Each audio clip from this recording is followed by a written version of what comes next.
белый снег, серый лед на растрескавшейся земле, одеялом лоскутным на ней город в дорожной петле.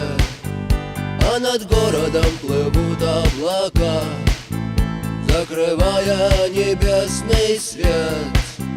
А над городом желтый дым, городу 2000 лет, прожитых под светом звезды по имени Солнце.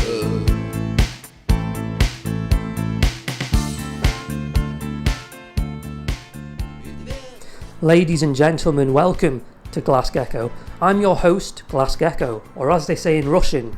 Дамы и господа, добро пожаловать в Глаз Gekko. Я ваш ведущий, Глаз Gekko. Thank you. On December 26, 1991, the Soviet Union collapsed.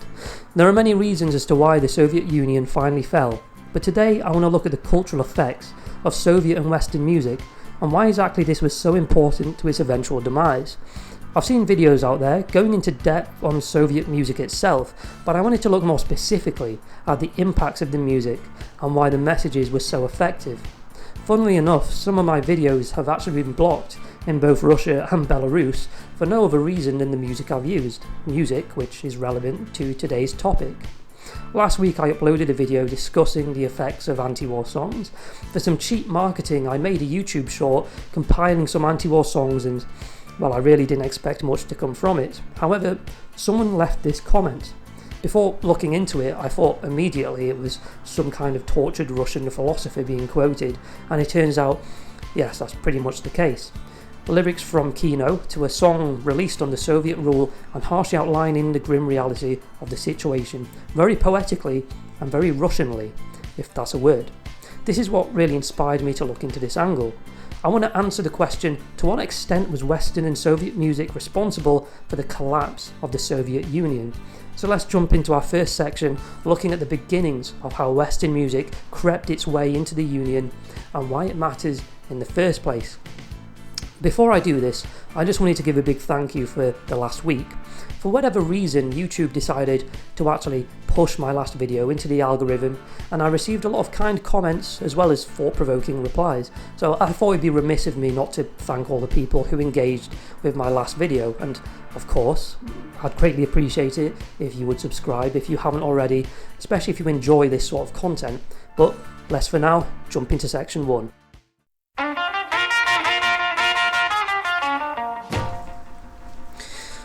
Russia has a long history of being somewhat abnormal.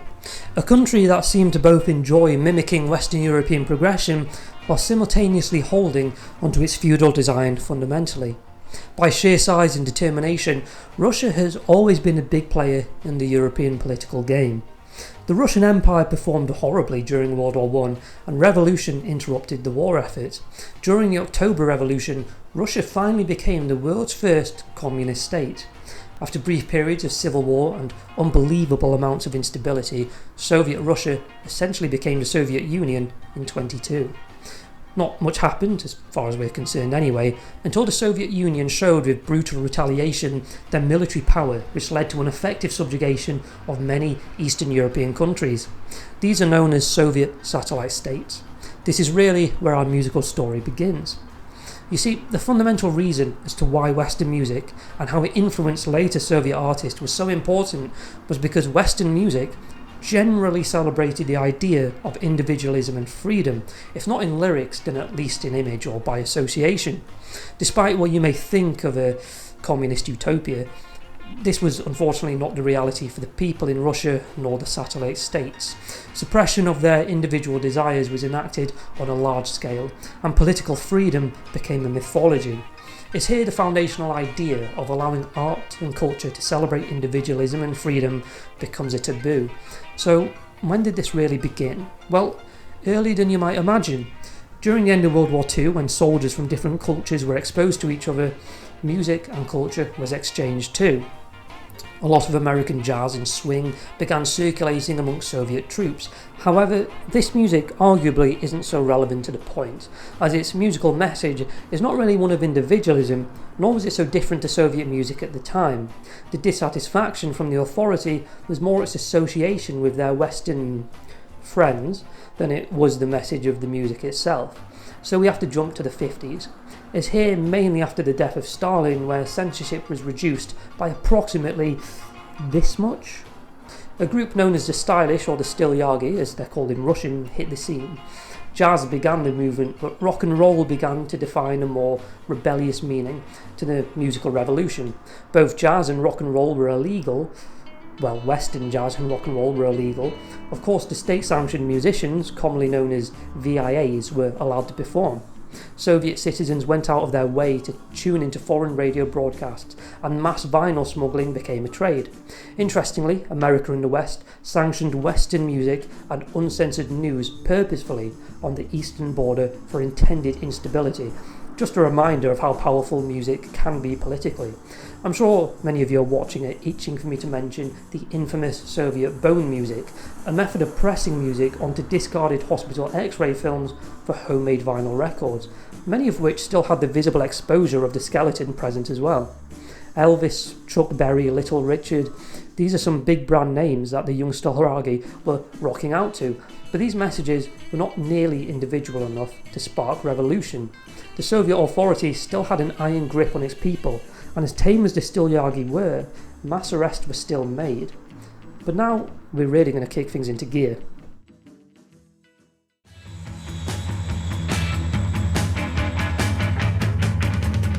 By the end of the 50s and very early 60s, the Stilyagi had effectively disappeared.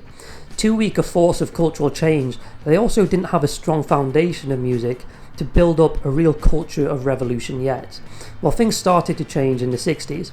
I don't need to explain the global influence of the Beatles, but very early into Beatlemania, foreign radio stations spread their music across the Eastern Bloc. Much like with many famous artists, the Beatles sparked a wave of creativity, not just in the West, but in the East as well. Young people were starting to think, well, why don't we make our own music? The Beatles and many other 60s rock bands actually saw lesser amounts of censorship than music in the 50s. It was pretty clear by this point to the Soviet leaders that such a cultural boom was impossible to truly subdue. Instead, the music was spread but highly sanitized. For many Soviet people, the Beatles were their first taste of truly free Western youth culture, and its reflection of individual talent was very much romanticized. 60s lyrics exploring self-worth, philosophy, as well as politics, may seem pretentious now, but when translated by the Soviet youth, it began to solidify an underground culture of steady rebellion. It was also very strange to see artists care more about authenticity than propaganda. Again, there is a debate to be had here, but a lot of these new rock and roll groups hated to be boxed into labels, again, ideas that would rub off onto Soviet youth. We'll have to wait for the 70s and 80s to really see important Soviet-born bands start to battle against the system, but the 60s did throw out some important groups. Up until 68, the measurable effects of 60s influenced songs was really quite hard to see. It's all well and good to say Western music started to grow a culture of individualism, but what do we really have to show for it? Well, 1968 was a significant year for the Eastern Bloc. This was the year of the Prague Spring. Czechoslovakia was known for being quite a liberal country by Eastern Bloc standards. By 1968, Western music had broadened its sound to include more experimental and proto-punk. Frank Zappa, Velvet Underground, they had a large effect on the formation of a key Czech band, the Plastic People. Weak leadership, economic and living conditions, these created a vacuum for revolutionaries to fill. These were not counter-communist revolutionaries, but a political movement pushing a more moderate face of socialism. During the revolution, as with many revolutions and protests, music was widely present. Clubs and concerts were held openly outside political buildings, and music from a combination of Western rock music as well as newly created Czech rock bands spread through the entire nation. This could not be maintained, however.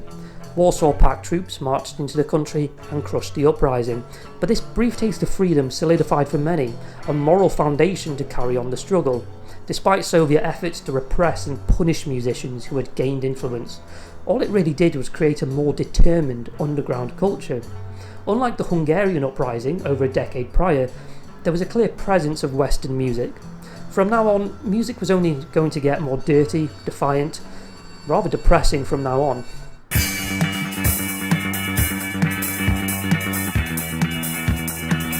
The 70s Soviet era was seen as a bit of a political freeze.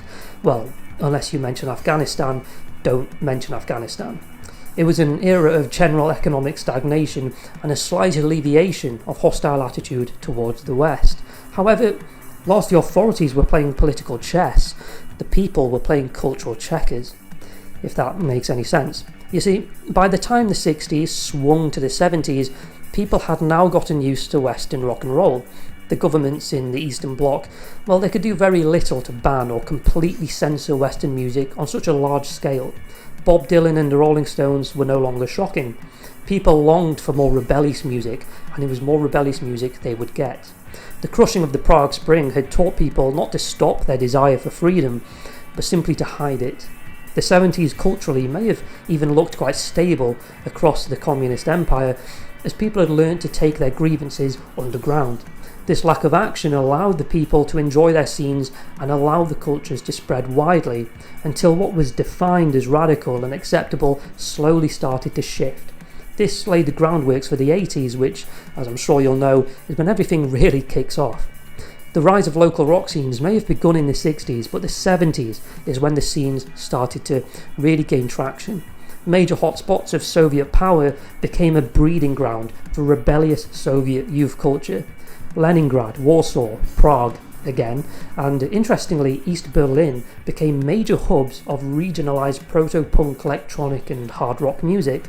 Now of course there was action all over the Eastern Bloc, but these were really the main points of focus. Underground clubs and apartment concerts were common, and lyrics shifted to become even more politically charged. And, well, despairing of the situation. The Berlin Wall may have fallen in '89, but the 70s saw a very strong underground scene in East Berlin. If you're watching this video, you probably already know the extent as to which East Berlin was policed and monitored. That really makes it all the more interesting as to how Western music had such a strong, unstoppable influence. In a practical sense, being so close to West Berlin, it was relatively easier to pick up Western radio stations, and because of proximity, despite the wall, record smuggling was commonplace. Bands started to develop a prog rock blend which utilised the strategy of coded messaging.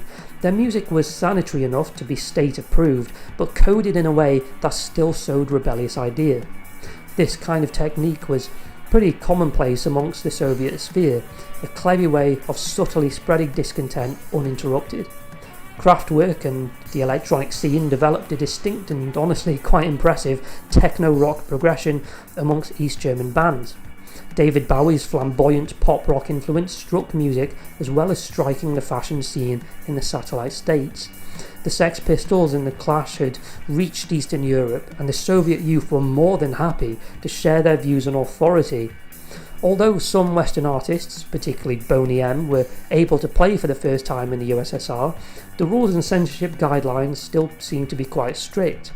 Acts like Boney M, well, they were seen as commercial Western pop with harmless lyrics. As with the 40s, it's not the sound that was opposed, but the lyrics themselves. And no, unfortunately, Boney M were not allowed to perform Rasputin, despite the song actually being pretty big in Russia at the time. The German Democratic Republic and wider Soviet states opposed pretty much every aspect of this westernised influenced music, but they could do very little to stop the spread. By the turn of the decade, the underground was breaking into the mainstream. Bands like Kino and Aquarium were starting to hit their stride, so why exactly could this not be stopped?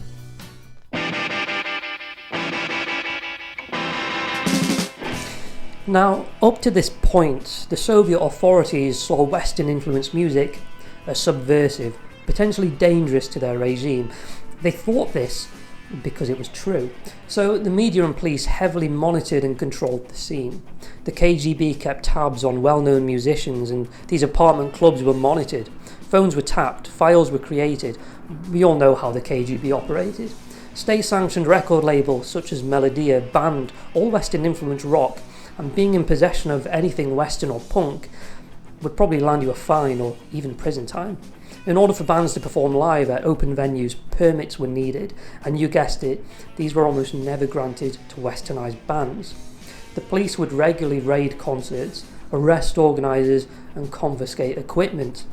People were threatened if they showed signs of sympathising with anti-establishment music. Fashion was kept clean. The tales of Soviet oppression are legendary, so how exactly were these bands able to grow?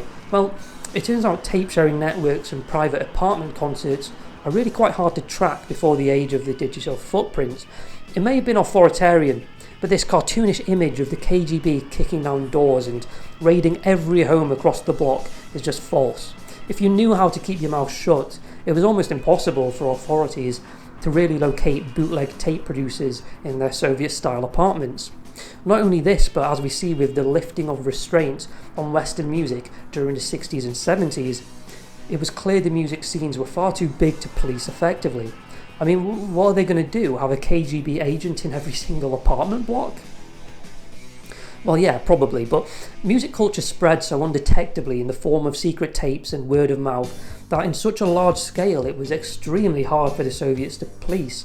I also believe that the lack of immediate revolution born out of this scene allowed it to spread with a low profile.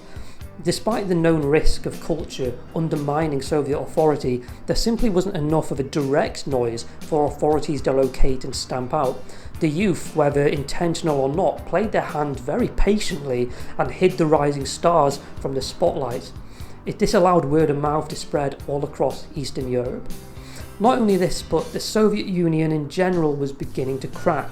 Police organisation and government corruption meant it was simply harder for the police to logistically operate in an organised fashion. The 80s was coming and collapse was about to begin.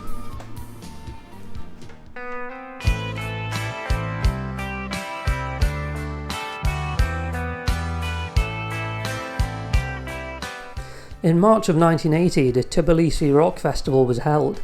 This was the first official rock festival in the USSR. You see, a couple of years prior, Georgia had something of a demonstration. The USSR attempted to undermine the Georgian language by also placing Russian as an official state language on the Georgian constitution. Seeing the protest in the looking glass, the Georgian Communist Party chief avoided rebellion by negotiating with the Soviets to basically go away. Surprisingly, they did. So a couple of years later, to satiate the youth desire for harmony and growing nationalism, he was happy to help organise the rock festival. Now, the festival was mainly organised by the so-called Union of Composers, and the aim of the festival was to promote the development of original Soviet VIAs and to discover new talented performers and composers. The aim was really to vet growing underground scene into a more controllable and open Soviet project by trying to normalise Western rock. This somewhat backfired. It was really the underground bands which, whenever intended to steal the show, stole the show.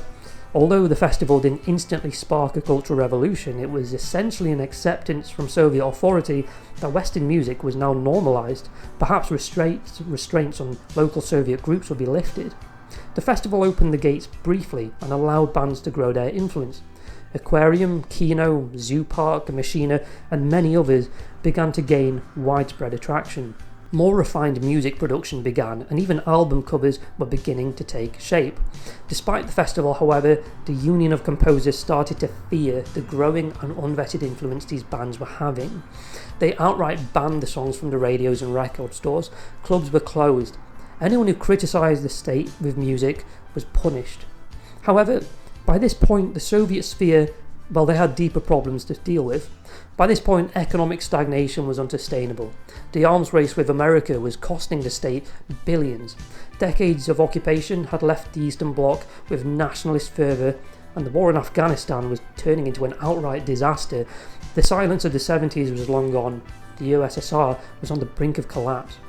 Gorbachev introduced radical political policy intended to restructure the economy. The policies also introduced freedom of speech, to an extent, on the Soviet people. The terrible effects of corruption led Gorbachev to believe open discussion and a more open society would gain him public support and create a transparent bureaucracy. So what does this mean?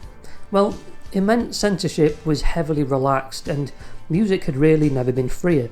For the first time on a large scale, Western artists were allowed to perform in the Soviet states.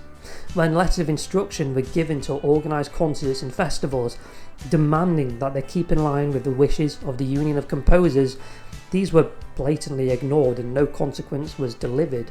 Taboo lyrics concerning political critique and war became very much normalised, and other avenues of media like film, TV and literature reflected the growing individualistic nature of the Soviet people. It may have taken a few more years for complete collapse, but Gorbachev had essentially opened the floodgates. In 1987, West Berlin hosted a huge-name Western artist performance. The speakers were pointed to the east. The police attempts to disperse the crowd was largely ineffective. The increased publicity and unsuccessful censorship attempts of East Berlin punk bands had contributed to social unrest. In 1989, the Berlin Wall finally fell. Earlier in Poland, true liberation was set alight, and throughout the Eastern Bloc, countries found their freedom. The Iron Curtain had been drawn open, and in every protest and riot, Western artists and Soviet music were blaring from the speakers or chanted by the crowds. Communism had fallen. Of course, that's quite hyperbolic, but you know what I mean. Hardline communists attempted a coup in 1991, attempting to overthrow Gorbachev. This was of course crushed. A year later, however, the Soviet Union would officially dissolve. Gorbachev's policies intended to recover the Soviet situation, well, they backfired spectacularly.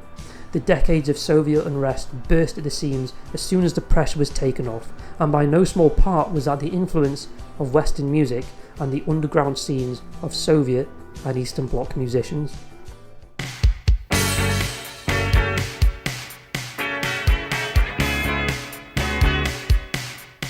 Music is a very powerful tool.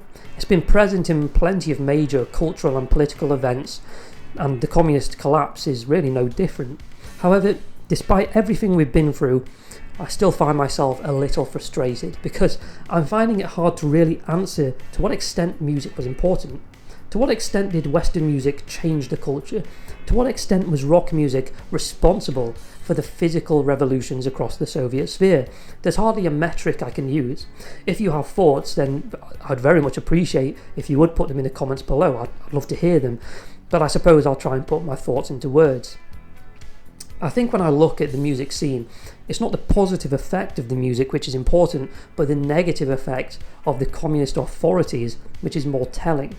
The fact the Soviets banned and censored Western music for decades and imposed such strict measures that people had to press vinyl grooves into discarded X-ray film, and, well, they were fined if caught, as well as the fact that the Union didn't have an official rock festival until 1980, or allow Western musicians to perform until midway through the decade. Many Soviet musicians were imprisoned and placed on KGB lists as they were deemed problematic. If the music wasn't such a strong cultural force, why would any authority take these measures? When looking at the Soviet Union and its states across the decades, there are just so many factors to analyse. Constant economic stagnation, war exhaustion, a complete lack of political freedom or representation, atrocities and killings of their own people, poor living standards in comparison to the West, and, of course, taking away the sovereignty of countries at a time of high nationalism. Perhaps the Prague Spring had nothing to do with 60s music culture. Perhaps it was purely political. How can I really say that music was a great influence when these greater factors existed? Well, similar to a country's political power, I think we have hard power and we have soft power. Hard power comes in the form of the problems I've just listed, the everyday trouble of the Soviet rule and the troubles for the Soviet people. These were really the triggers which fired the gun, but in every protest and demonstration, in every major city in Russia and its satellite states, there existed an underground culture of music, art and literature which the authorities saw as such a threat as to outlaw them with the slightest anti-state narrative. We can look at the effects of musical culture in Vietnam as a bit of a comparison as to how music can be effective to combat the authorities. Without the key struggles of the hard impact which initially triggered the revolution, well, the music would mean very little. But with music, these revolutions were more unified, powerful and persistent. You don't need me to tell you how emotionally impactful music can be. And clearly, the Soviet authorities knew this too. Despite all their hardline attempts to stop the cultural movement, those underground artists helped to inspire millions to find their freedom, and I certainly believe they had a large impactful effect overall. Not to mention some of the music was pretty damn good. I've been Gekko, and thank you so much for watching.